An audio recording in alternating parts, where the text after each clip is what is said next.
আজকে উপর কোথায়? কোথায় উপর? যারা বক্তৃতায় দাঁড়ায় বলতো যে পালাবো না, তারা গেছেন কোথায়?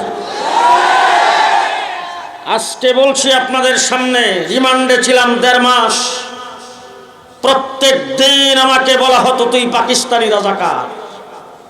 আমার আকাবের দিন ওলামায়ে কেরামের নাম ধরে ধরে বলতো তারা ছিল পাকিস্তানি রাজাকার, তারা বাংলাদেশের স্বাধীনতা বিরোধী, তারা পাকিস্তানি রাজাকার। আমরা পাকিস্তানি রাজাকার নই, একদিনের জন্য পাকিস্তান যাই নাই, পাকিস্তানের সাথে আমাদের আলাদা কোনো সম্পর্ক নাই, পাকিস্তানের কোনো ভিসা আমার পাসপোর্টে নাই। তোমরা আমাদেরকে পাকিস্তানি রাজাকার বলেছ, আজকে তোমাদেরকে বলতে চাই তোমরা সবাই ইন্ডিয়ান রাজাকার।